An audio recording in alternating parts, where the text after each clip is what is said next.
How do you define land back?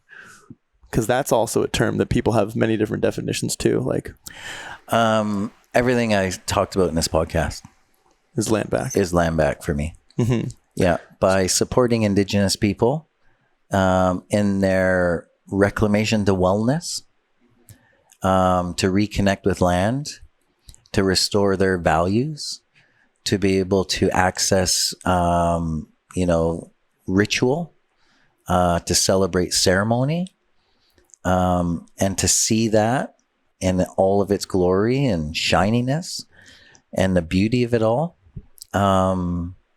is something that can be shared because it's the values that bring it all together. So when I think about land back, it's really the restoration of the values we've lost along the way. And this isn't just for us here in Canada, it's global. Every Indigenous, going right back to the Irish, going back to the Scottish, right? I mean, you look at the monarch and what they've done, and it's still happening. And we look at what's happening in the Middle East, still happening. There's Indigenous people. Land back isn't about get the hell off my land. It's not about greed. It's about the restoration of values, and that how we look at corporations. It's really the removal of corporations and capitalists and governments who only want to build and monetize off of resources as they see it. Land back is really about the reclamation so we can be human, getting together. And again, it's everybody has their own interpretation. But for me, in my heart, what I try and build is the celebration of diversity. And it's looking at the ecosystems that teach me that. So going back to those early philosophical feelings and thoughts and the way our people looked at the land, we didn't know race. It was all taught. We didn't know anything other than we had a responsibility, and we welcomed Europeans and fur traders into our culture. We made fur traders hereditary chiefs. We gave them rights and privileges. They were able to negotiate on on resources and, on and on. And it put them in the places of power until the government realized we were becoming too powerful and put a ban on our potlatches, and then built the residential schools and took the children away. But we had a system in the early times of fur trade where it was quite lucrative until the epidemics and on and on and on. So it's really quite interesting when I look at it that way, because really our people were very open and very sharing. And because again, it came down to, that's what we're taught. We're better, we're stronger, just like the forest, if we celebrate diversity. We don't want to be just one single race on the planet. People are like, oh, we're just one human race. But it's like, no, we all have capabilities. We all celebrate, different unique abilities about us. And you can celebrate different perspectives. You can celebrate different, ways of thinking, on and on. Like it's okay.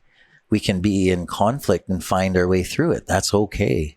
We don't have to shut the door, build a wall, and, and just oppose of whatever, differences.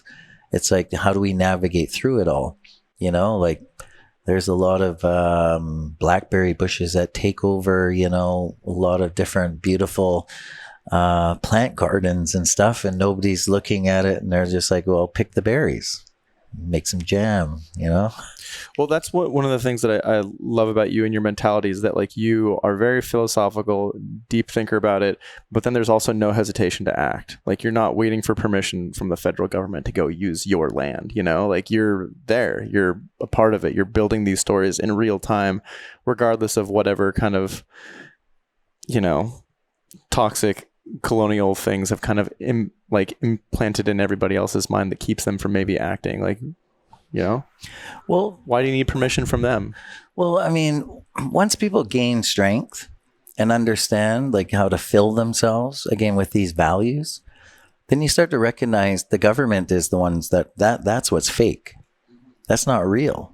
It's there's nothing real about government. But it's a democracy, right? Yeah, and what is democracy? Right. You know what I mean? Once you get into all of these different ways of thinking, we're creating more obstacles from just really living life, and it comes back to the real, the essence of life itself.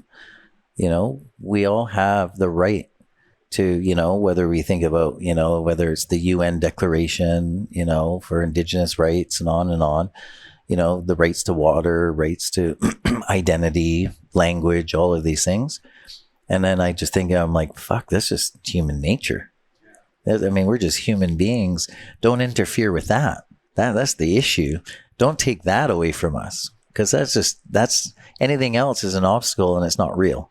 Government isn't real. Nothing is real. So when I look at laws, I'm like, they were laws built on hypocrisy.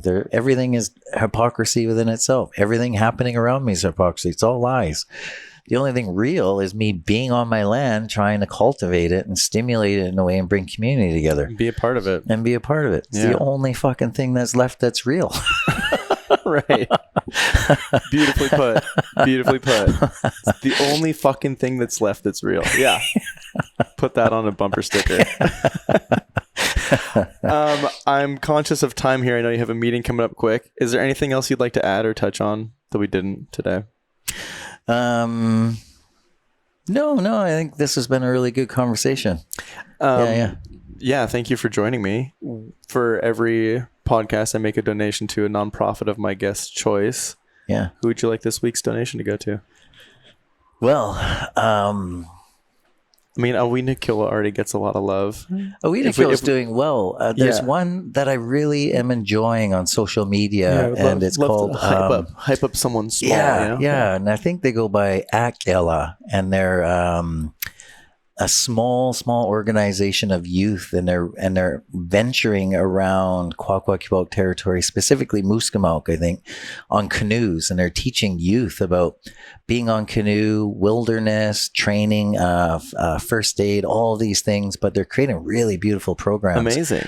Yeah, and I'm like, what is it again? Ancestral. So I don't know if it's AKALA maybe .com. But yeah. Anyway. Okay, I'll throw the link to that. I'll bug you for the handle too. Yeah. Because sometimes I'm like, how do I work with them? Yeah. Get them involved. Yeah, totally. Love that. So yeah, I'll throw a link to that in the show notes for people who are curious about that. Link to that on social media. Thanks so much for taking the time to chat. Yeah. Love hearing from you. Yeah. Cheers. Awesome. I'm telling you, that guy is just a natural poet.